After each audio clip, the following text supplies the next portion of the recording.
What up, Laker family? It's your boy DTLF back another post-game recap as the Lakers take care of the Kings. Man, I'm so happy they did because we really need every single damn win in order to move up in the Western Conference, man. And the Lakers take care of the Kings tonight, 128-104. Tremendous job from the beginning of the game, man. The Lakers came out firing early in tonight's matchup. You know, first quarter, 36-18, and pretty much we never really relinquished the lead from there. So total domination as expected, you know, Lakers versus Kings. It should be total domination. We're going to talk about the game right now. It was a lot of fun. We're talking about the Thero dunk, all of that, man. I got it all right here. But just a fun, well-rounded game where the Lakers will actually look like we're having fun again. Now, granted, we're not going to play mediocre teams like these every single night, you know what I mean? So take it with a grain of salt. And I'm still not like super hyped because the last two teams that we played were mediocre, the Warriors, and now the Kings are the worst team in the West. But we did what we had to do, and we had a good weekend. We came out here, blew the brakes off of two teams. You know, a little home cooking is always a remedy.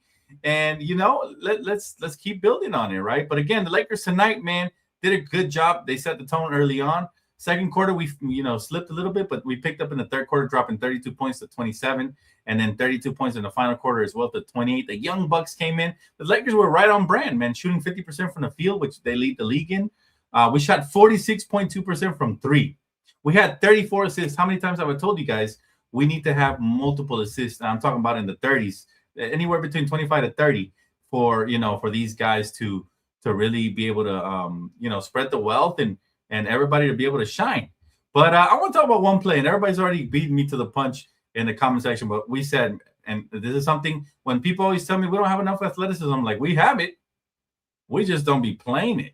To be honest, we just don't be playing it, guys, because, man, if we played this young buck right here, man. Right here. James. One sec. Let me mute this really quick. All right, we're good to go. This is a young kid right here that needs to play, chat. Look how explosive and athletic he is. And by the way, he can also do this defensively. Theo taking his defender off the dribble and just clocking it back. Disgusting. Absolutely freaking disgusting. Theo, we've been saying we have a lot of athleticism. We don't use it. By the way, Vandal did not play tonight on a side note. But, man, that was insane. And this guy might be the most explosive dunker we've had in a long time. Obviously, we got LeBron, obviously, right? But I'm talking about in their prime. Look at the young kid. Look at this. Woo, full extension. Disgusting. Look at this. Oh my goodness. I gotta pause it right on his right there. Oh, it looked like he was under the rim, guys. And he still clocked it back and just, yeah. I like the passion this kid plays with. He's got a passion bucket on him, man. And I think we'd be better served to let a young buck like that just run free, man, and just do your thing. Shannon Brown type athleticism. Yes, I like that. But I want to talk about the team as a whole, man, because this team, again, they obviously, we've been doing this all year where we play like this versus the weaker competition sometimes, and sometimes we let it sneak up on us. But tonight we took care of business, and this is what we're doing, man. This is what we're doing. 104-128. And as you can see, we shared that rock. 34 assists, 24 for LeBron James was spectacular with 5 assists, 2 steals, and a block. Ayton, very efficient tonight. All right, usually I'm talking shit on him, but tonight, 12 points, 4 rebounds, 2 assists, 2 steals, and a block. Pretty efficient. I'll take it. Marcus Smart, also efficient tonight. I like what I saw. He also had 5 steals. Shout out to Marcus, man. I'm talking about a complete defensive anchor. Marcus Smart. And then Luka came out, man. It's still his birthday weekend. All right, 28 points on 10 for 16. Very efficient. 4 for 8 from beyond the arc. 9 assists. 1 steal, 1 block. Haters going to eat their heart out, right? It is versus the Kings, but still. Austin Reeves been looking more human lately. 12 points, 3 for 9. He needs to turn up a little bit. I will say that. But Maxi Kleber gave us some good minutes, man. I like what I saw. 6 rebounds, 6 points, and a block. Okay, Maxi. And then Rui Hachimura, again, not efficient. 8 points, 2 for 8. Not efficient. I don't know what's wrong with him. He needs to get out of his own head. But Luke Kennard, the guy on my thumbnail.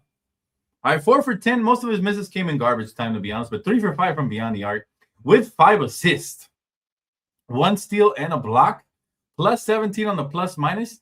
He was only behind Luka and Marcus Smart on the plus minus.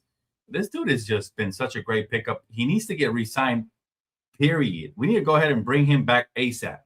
Okay, because Luke Kennard is the type of shooter that does not grow on trees. We have tried acquiring shooters in the past, guys like Malik Beasley, guys like that, and they just don't pan out because the limelight, the bright lights is too much for them as Lakers. But Luke Kennard said something post-game interview, man, that I really loved. He said it's the highest honor to be a Laker, and I wear it with a lot of pride. I loved what he said after the game, and you could tell he's not taking it lightly, man. Luke Kennard does not take being a Laker lightly. So for me, he's punched his ticket to a 2 to 3 year deal with the Lakers just based on what he's showcased so far. And I hope we get to the playoffs and he's able to showcase what he does there and everything, man. But all in all, Luke Kennard, great pickup, man. Absolutely solid. Kobe Buffkin gave us some minutes. We get to see a little bit of Bronny James. Jackson Hayes always with the energy. He's a live wire. Now, again, I'm not too impressed with this win, but one thing it does show me is that when this team plays happy and together and they spread the joy and the love, it is infectious, man. We've even seen LeBron James and Luka being, chumming it up and just being happy, But what to my guy who had said, that he didn't want to give up the second round pick for Kennard, man, do you change your mind now or do you still feel that way, man? I would love to know because guy's very knowledgeable, but at the same time, we could always agree to disagree respectfully, right?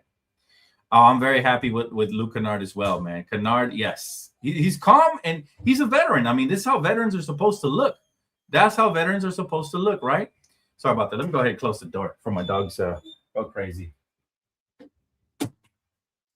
But that is exactly how veterans are supposed to look, chat, the way Luke Kennard is doing it. And he's not afraid of the limelight. He's not afraid of the spotlight. He's not afraid of any light. All right. If a UFO came and stood right outside the crypto arena and they put the blimp light to say, Luke Kennard, we want you, he'd walk up to the light. He's not afraid, man. He's not afraid. This man is, he out there with the space gems. He don't give a damn. That's Luke Kennard, man. He's not afraid of any lights, not even UFO lights. So I'll tell you, man, that's the type of player you want to continue to add around guys like Luka and Austin for the future. I think we definitely got to keep her piece. From all the pieces we added this year, Marcus Smart, Jake LaRabia, Ayton, I got to say he's my favorite, and we acquired him at the trade deadline. So, Luke Kennard, shooter, playmaker, 5 assists off the bench. Really nice, really nice. So, regardless of what anybody got to say, Luke Kennard was a great pickup, man. 11 points again, 5 assists with a steal and a block. So he's not a bad defender either, man. There's a misconception that he's a poor defender. Nah, he's solid. He's decent, But also, again, don't want to overemphasize that this is the Sacramento Kings, so we can't get too hyped. But still, we took care of business, man. And if we keep playing team ball and we keep having 30-plus assists the way we did tonight, we're tremendous in the assist department with 34 assists. Huge. Right. We also had 14 steals, so our defense was on point. We had 9 blocks, right? And we only had 10 turnovers, so we took care of the basketball, and we held the Kings to 104. I find it easy, man. I find it really, really easy because I'm sorry, not easy. I find it really funny because every time we play Russell Westbrook, he hates us. He hates our guts. He comes out here, he starts barking. He wants to fight everybody. He's like, bro, you're an NBA player. You're a Hall of Famer, probably. All right, based on the numbers. You've done it all. You got no reason to be this pressed. Why does he hate the Lakers and the NBA so much, man? He's trying to fight Maxi Kleber, talking about meet me. I was like, man, relax. You're a father, man. You're good, bro. You're good. You should be happy. You got a wonderful wife at home and kids, and you're rich. Your generation is taken care of. So. LA Mamba, no, bro. I turned off the memberships because they weren't being fair to me. So I completely turned them off, right? And I even reached out and everything, and I didn't get the reply I wanted. So, I was having troubles with the memberships. Maybe in the future we'll turn them back on if they fix that. But there's a glitch in their system, and they didn't want to see it. So, appreciate you for asking, though. And the Nuggets lost today, too. So that's huge, by the way. That is huge. Thank you for reminding me. Yes. I'm glad the Lakers won today and the Nuggets lost, and Oklahoma City is running away with the West, but the Lakers are still in the mix. With the Nuggets losing, we're only half a game back for the 5th seed. Unfortunately, Minnesota won and they keep winning. All right, so they've kind of created a game and a half separation from us for the 4th seed. The Rockets are 2 games and a half above us, or 2 games above us, right? So I know, man, I'm still not happy with the way we lost. Imagine if we would have won those games. If we would have won those games right after All-Star break, fam, if we would have won those games, that 3-game losing streak, if we would have won it instead, we probably would have been a top 3 seed right now. Think about that. That's how crucial those games were. Instead, we're still in the 6th slot right now as we speak, but it could change. They need to lock in. That's all I know. They need to lock in, and we're going to need some help from the rest of the league too, to climb higher, Got some very interesting games tomorrow. We got San Antonio versus Philadelphia. If Philly can win, that'd be great. Houston versus the Wizards. We know Rockets are probably gonna win tomorrow. You got the Denver Nuggets versus the Minnesota Timberwolves. That happened, and it's gonna happen tomorrow. So a loss for either one of those two will help us a little bit. And then March 3rd, we got San Antonio versus Philly. Again, if San Antonio can lose 2 in a row, that'd be great. It's probably not going to happen. We got the Phoenix Suns versus the Sacramento Kings. Again, easy win for the Suns most likely, but you never know. Later in the week, we got some very important games as well. March 8th, we got the Rockets versus Spurs. So that'll be interesting if the Spurs beat the Rockets, which most likely will happen. It definitely helps us for sure, and could help us, all this plus us winning definitely help us leapfrog up there and get up there, man. Hey, congrats, man, on cashing your prize picks. Lizzie Sharon says, I'm not mad at Kennard trade. We should have gotten a 3-and-D. We see it every time we play 1-on-5 in both conferences. No, I agree. We could have got a lot more. I agree with that. However, and I'm not necessarily talking about you, Sharon, but my guy, where are you at? My guy, he was really pressed. He thinks we gave up too much for him as a second-round pick. I'm talking about that trade specifically and not what we could have gotten or what we didn't get, right? So that trade, we all knew it was a great trade, first and foremost, because we got Gabe out of here. Secondly, Kennard has been a career elite shooter, and he continues to be that for us, which is refreshing. Because we've been looking for an elite career shooter like him for years, fam. For years, to be honest with you. We traded for Malik Beasley because we thought he was going to be that. He was that for the Timberwolves and for other teams he played for after us as well. But he wasn't that for us, unfortunately. So, it's good to have somebody like Kennard who's proven, and he'll continue to be proven, Yeah, he's definitely money, man. I'm definitely gonna pick Kennard every time. Rob says, who cares? They can't beat good teams with the least 3 defensive liabilities on the floor at any time. I care, because even though I don't have extremely high hopes for my Lakers, I'm still gonna hope for the best. I don't have high expectations, should I say, but I'm still gonna hope for the best regardless, man. As a Laker fan, you never give up. I was really frustrated the other night because we lost to the Suns, a depleted Suns team, right? But they since bounced back and won 2. If they want to get back on everybody's good side, win the next 2. Very winnable games. Win them, and then if you want to really, really, really give the people hope, win the next 4, because there's some tough opponents coming up. So yeah, like there's still a lot of room for improvement. Obviously, we're not going to be head over heels for this win, but there were some cool things that we saw here, man. We saw camaraderie. We saw them having fun. We need to re-sign Luke Kennard as soon as free agency hits. As soon as the clock strikes, we need to re-sign Luke Kennard, all right, because he's going to be perfect for the future. He's still only 29. And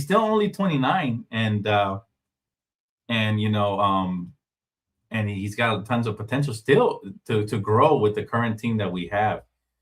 So that's cool. At any time, shooters like that play like that to like 35, 36, 37. Depends. Everybody has a different timeline. But I also want to share this play with you guys. I thought this play was very awesome. And it was, right here, the headline says Kobe-esque. It was. That's what I thought when I saw Luka do this. It was a very Kobe-esque shot here. And Kobe, obviously Luka's no Kobe, but he's got some similar attributes, kind of like Ant and all these other players, right? But check this out. Harlem Globetrotter right here, man. Luka falls, stands up, goes right, and fades away right here. Bang. That's the type of night we was having, man. That's the type of night we was having, chat. And it was fun to watch. It was very fun to watch. And, can't complain about any win, no matter what. No matter what. Yeah, we did need a pure shooter. Yeah, Rui didn't reach that level. We still need a lot, Sharon. I still feel like we need a true defensive starting caliber center. I think in the offseason, and I know I've been harping on this name for years, Well, if we were to get like a Walker Kessler, I think he would fit like a glove with the energy he brings, a lob threat, and a lockdown defender and rebounder. He's what Rudy Gobert thinks he is. That's what I think Walker Kessler is. Walker is who Rudy thinks he is and who the league thought he was when they gave him 4 Defensive Player of the Year awards, which is crazy. But I think Kessler can become the real version of that, and that's scary. A lob threat, shot blocker, true rebounder, and an absolute dog.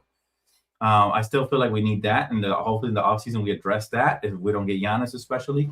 I think we could use more wing defense. I think we could use better bench players. Somebody like Cam Thomas could come in here and probably provide some buckets. There's a lot. A ball handling backup guard that we trust. We got Kobe Buffkin there, but it doesn't look like they trust him. They play him with the third stringer, so My guy Ella Mamba says, I think Kennard was a good trade because we got a professional instead of getting young talent potential. That's a good point. And he's a veteran. He's a true veteran, man, a true leader of men.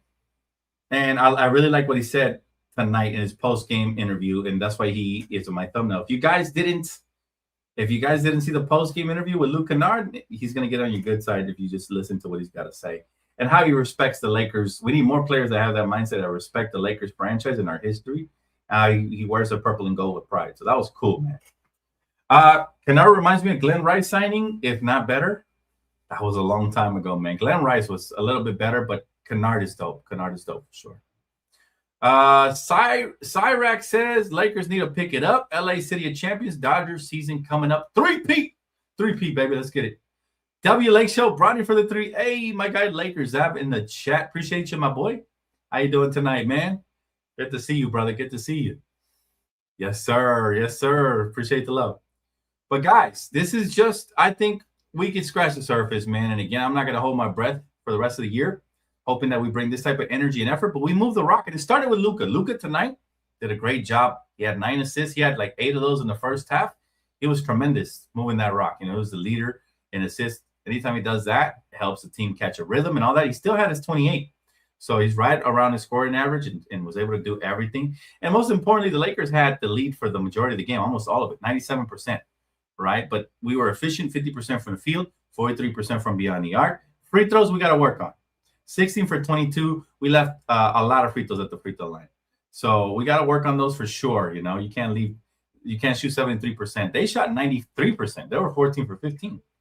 Right? Turnovers, we were excellent, only 10. Rebounds, we had 37. We got to improve there. Because the Kings are rebounding us, actually. 52 to 37, right? And then, again, just the largest lead we had was actually 30. So a complete beatdown, and that was just awesome, man. Awesome. Somebody asked me earlier what side job I picked up. It's not a side job, man. It's an opportunity. It's a wonderful opportunity to help build up an amazing brand called Nexstar.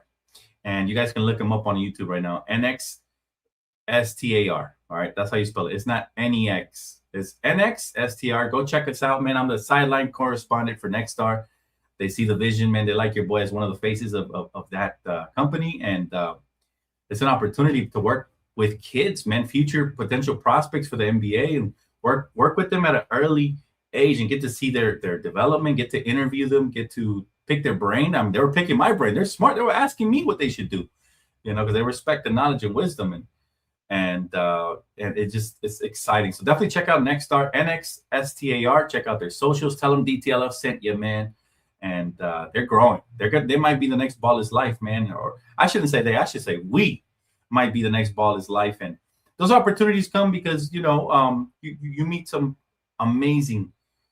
You make some amazing friendships. Shout out to my guy Wes. Amazing friendships doing basketball coverage, man. And also, I people have reached out to me of potentially becoming a scout and recruiting some of this young basketball talent. So they see the vision. They see how good I am at analyzing talent, and that's how doors get open. So, but it's all because of you guys and your support, and your love, and also because of YouTube, the platform, and my family, of course, and most importantly, the man upstairs, God. Right. So, yeah, that's how you land a job like that, Angel. To answer your question, I didn't forget about it. I just kind of, wanted to break down the game and all that first, man. But it's a good weekend, man. It was a great weekend. I actually covered 2 tournaments. I clocked in at around 11 a.m., but I was over there like at 9:30, and then I clocked out at like 8:30, almost 9 o'clock. So we was out there, bro. put in the work, and was down there in Los Angeles. And that's a beautiful thing about LA, man. It's a city of dreams, bro, and it's a place where if you have knowledge, if you have a niche, and you're good at anything, and they notice, you will get those opportunities, man. But again, you make amazing friendships and you become family with great people, man. Let's see. Luke Kennard doesn't force threes, takes advantage of his reputation, and drives to the basket. I like that, Keith, and that's a keen observation right there about Luke Kennard. High basketball IQ player, most important. He's not just a three-point shooter. Not just a three-point shooter.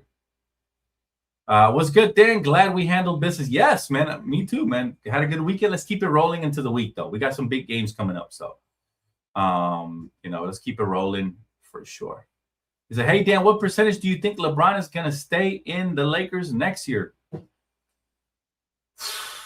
I'll be honest with you. I don't think he is. You guys saw me talk to the agent that I had on here on the show, the one who signed my book. And he said, he believes he's got sources. He works within the leagues, right? Within the league, he's well respected around the NBA.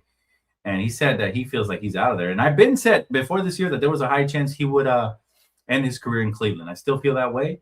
I'd be surprised if he goes to like New York or Golden State, but because a perfect storybook ending for him, the way it was for Kobe here in Los Angeles, I think it would be for him in Cleveland, where he's more beloved even than here. Not that we don't respect and love LeBron, but there's a lot of fans that just want him gone. And I don't think that's a good vibe for him to be around in his final year, to be honest. There's some of us fans, we can respect greatness without, being insecure about legacies and stuff or whatnot. And some can't. Some they want him gone, and that's fine. And some don't like his antics, which I can respect more because I could also agree that, superstars are divas, and the ones that come with clutch are even worse. So, but I respect his talent. He's an amazing talent, and I'm just glad that we have him now. And let's enjoy that, right? But percentage-wise, I'd say 5%. I'm not going to close the door because if we make a deep run, a miracle deep run, anything can happen. So let's hope for the best. Appreciate you guys. Thank you guys for all the love, man. And again, none of it is possible without the man upstairs, but also you guys, man, my family support. It's awesome. I'm living my dream in a way that I'm not rich. I'm not a millionaire or anything like that. But and I'm working towards that goal because that'd be nice to buy my mom a house and all that. But I'm living my dream in a way that I'm very involved with basketball. And people have learned that I have basketball knowledge, and they're using that to their favor and to my favor because I love, like I said, being just involved, man, in basketball. And we hope to move on to amazing things, So, but Next Star is the future, guys. Definitely check them out on YouTube. NXSTAR. That's how you spell it. NXSTAR. Look them up. I should be on some of those clips on the post-game interviews. They take what they can. They try to get the best clips possible and mix them up. It's hosted by my guy Drifty, so go check this out, man. Next Star. Realistically, can we sign Kessler this offseason? Would you give up what's required to get him? He's definitely a needle mover, a young center we need. Great question. I'll say this. Walker Kessler is exactly who the Lakers need and who would kill it. He's basically Jackson Hayes pro, all right, not light, because he's like Jackson Hayes, but way better defender, way better rebounder, and just a way bigger body, stronger too. He'll catch lobs, rim run, rim protect, and do everything we need. He's exactly this type of center that thrives alongside Luka. I'd actually offered him $27 million a year. I don't think that, because Utah already has plenty of bigs, I don't think they will match. If they do, they're going over the cap. They have to pay the tax. They just traded for Jaren Jackson. They got like two other centers over there, including the German kid. Like, again, I don't think they need him. So I think if you put it at a price range for them where they don't want to pay the luxury taxes, remember, paying the luxury tax, you're going to have to pay triple what his contract's worth just to keep him. So I would throw like 27 to 30 mil just to make sure we get him. We have about 50 to work with after we re-sign Austin Reeves, assuming LeBron doesn't sign. And that will leave you with about 20 of wiggle room to sign everybody else. You can go, 5 here, 5 there, 10 there, whatever. But if we can get him at around 25, you still have 25 to play with for the rest of the offseason. He'd be the biggest piece. Him next to Austin, next to Luka, next to potentially Vando, next to, would be really interesting. Is Thero a trade piece? I'd like to build with him, man. People always complain that we don't have athleticism, but I beg to differ. I've been saying it. We just need to give these young bucks opportunity. Like, there is athleticism and is on this roster.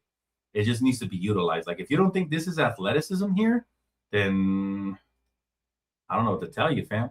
I really don't. Like, D'Lo is, I think he has defensive and offensive potential. Obviously, he needs to develop his handles and a jump shot, but I really like the way he put the ball on the floor. Let's go ahead and break that play down one more time. The way this man put the ball on the floor, and hold on, let me remove there you go.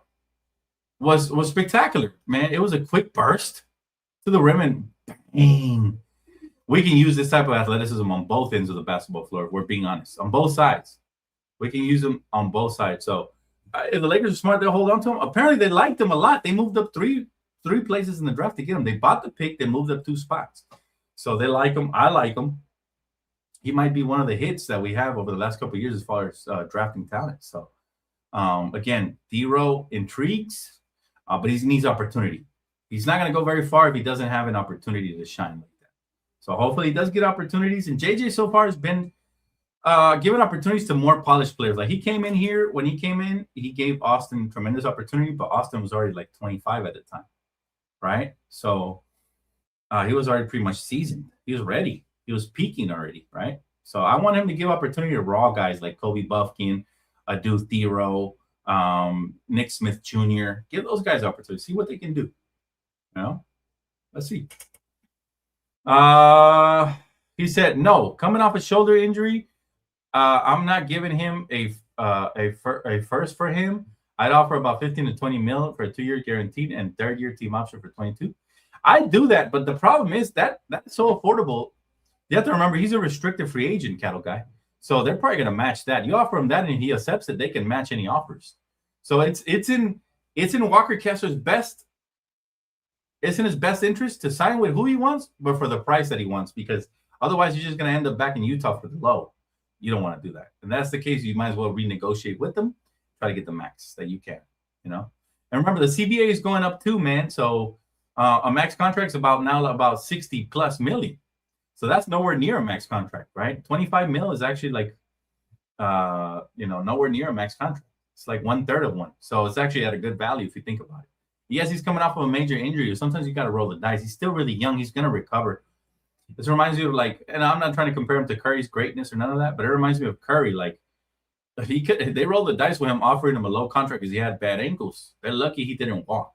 Okay, they're lucky he stayed loyal to the franchise. He could have felt disrespected in his first free agency. He could have dipped. Okay, so players like Walker Kessler, you got to take a little bit of a gamble. 25 mil is not too crazy. 25 mil is not too crazy. I'm doing it. Let's see. Sharon says, if Walter lets his power be felt, we'll get Kessler. If Rob's still running things, we'll get another cheap, flawed center. I like the way you broke it down there. And I got you guys covered all summer long with this basketball content. So if you already have not, please hit the like button, subscribe, all that good stuff. I won't be here every game except for when I have to do Next Start tournaments. That's the only time I'll miss. But I'm going to be here year-round regardless. If I miss something one day, I'll cover it the next. We're here. We are here. The JJ wants perfection or skilled players. He doesn't seem to like raw or rough talent. That's what it is, and I understand it, but he's acting like he's a veteran coach. He's also a flawed coach. So he should be the type of coach that likes to learn, type of coach that likes to learn and grow with the young players. So that's the type of coach he should be. He shouldn't be the type that just expects perfection, because he's nowhere near perfect. Nowhere near perfect, right? And I agree with you, Cattle Guy. We shouldn't offer that contract until we completely whiff on all the other options, including Giannis. So I agree, because once it's restricted, they can take a couple more days to match, but it's not as like it was before where your money's locked up for too many days. I think they got like 24 to 48 hours to match. Before it was like 7 days or something like that, and you'd be screwed because free agency would go right in front of you. So they changed the CBA due to that, for sure. Juan, thank you so much. Appreciate the love, my guy. Thanks for super chat. Appreciate you guys always showing love out here on the channel, man. You guys are awesome. But again, the Lakers take care of business versus mediocre talent. Can they now do it versus better talent? They're going to have to. If they really want to be taken serious this season, they're going to have to, right? Because we haven't really beaten too many great teams, especially in the second part of the season. So they got to prove it to us, man. They got to prove it to us that they still got what it takes. And like I said, we need a little bit of help from other teams. Teams like, the Spurs losing, the Rockets losing, the Timberwolves, who, by the way, are sneaking up. They're now 38-23. Okay, they are now 15 games over 500. So that's a team right there that's always dangerous with Ant. He's starting to really ball up. The Nuggets are starting to slip a little bit. Maybe we can creep up and take the Nuggets spot. But if the playoffs were to start today, we would face the Houston Rockets. I think they still have, obviously, the advantage. They're very young, very athletic. They got KD. But that's one of the more favorable matchups if we're really being realistic, as far as like realistically trying to beat them. So make sure you guys tap in, guys. I will be live tonight on Primetime playing some 2K. We got the weekend event going on right now. So I will be live in the next 2 hours or so. I'm going to go eat with my family, come back, stream most likely. Been a busy day, but I'm excited to stream on Primetime. And again, thank you guys for all the support. That channel is about to be monetized as well. Appreciate you guys, man. Everything you guys do for me is never forgotten. Juan said, Dan, when's the last time we had a player like Ken? We're talking about Kennard, right? I like how you call him Ken. Man, Jody Meeks. Who remembers Jody Meeks? When Kobe still played, man. It's been that long. But that team, unfortunately, wasn't great. But Jody Meeks was awesome. Jody Meeks was the last sharp shooter who can also play, make, and attack the rim that I can remember. Shout out to Jody Meeks, man. Kentucky product. I was a big fan of him since he played in Kentucky. You remember Jody, Juan? That was the last time. That's a great question, by the way. Appreciate the super chat. That was the last time, bro, that we had a sniper that was actually like. Also, Wayne Ellington. You remember? I used to call him Little Wayne. Wayne Ellington was an absolute sniper. But again, they were on teams that were mediocre. I hate when we have elite shooters. They're on mediocre teams. And then if we want to really talk about a high school bucket getter, man. Oh, I read your comment. My bad. Crenshaw High School. What you talking about, bro? In high school, Jody Meeks. What do you mean? 2 feet Meeks. Yeah, he used to jump off of 2 feet. That's why they used to call him that. See, we've been watching basketball for a long time. But yeah, Jody Meeks was the last one I can remember that was truly smacking threes left and right and was impressive, man. Wayne Ellington was another one. Them type of players, man. They're impressive for sure. But we haven't had too many of those. It's been a long time, bro. So it's nice to have Kennard. When you have a player like that, Lakers got to re-sign him. I want to re-sign him for the next 3 to 4 years, minimum. Okay? We can't max him, obviously, but give him a three-year deal with a player option on the 4th. Something like that would be fire. And also, if at some point he just doesn't work out anymore, you could always trade him because players like that have some value. Some value. Not too much, not too crazy, but some. There is a lot of shooters in the NBA. But for us, it's a lot of value because, like my guy said, Juan said, it's been a while since we had a shooter like that, for sure. But, man, it feels good to have one on our side, man. My final takeaways from this game is we took care of business. Nothing to be too giddy. We're not talking Josh. To be too giddy about, but it's satisfying, right? After 3 straight losses, now we win 2. It's a seesaw event. That's the way the season goes sometimes. But again, the Lakers want us to be serious moving forward. Let's win out, man. Let's win out these next 3 games in a row. All right, and emphasis on the 3rd game because I think that's the one we face the Denver Nuggets. I'd love to beat the brakes off of them. I can't stand Jokic, right? We already beat one of the teams I can't stand, but if we could beat a second one, I'm taking that, man. I'm taking that all day. That's my biggest takeaway, though. It was a successful weekend for the Lakers, and hopefully we have a successful week because it's big right now. Like I said, there's like a 3-game separation between us and the 3rd seed. So if we go on a nice little run here and other teams start losing, then we can maybe leapfrog and surprise some teams in the West this year. That's what I'm hoping for. But again, I'm not going to hold my breath for it because every time they show a little bit of promise, turn around and lose 1 or 2 games, and then it's all in the gutter. All right, so let's keep building. Hopefully we get to 20 games over 500. We get to 50 wins, and we get, most importantly, top 4 seeding in the playoffs. All right, guys, again, this video was brought to you and sponsored by Prize Picks, man. #1 daily fantasy sports app out there, man. Tap in with promo code DTLF. That'll get you guys $50 with your first 5 deposit and play. All right, that way you guys get a chance to play along with your boy on free games, and sometimes even on Primetime TV, we do the entry. So make sure you guys stay locked in. Again, that's going to wrap it up for this video. Have a great, wonderful rest of your night, and I will see you guys on Tuesday, and for the rest of you guys on Primetime, all right? Peace out, guys.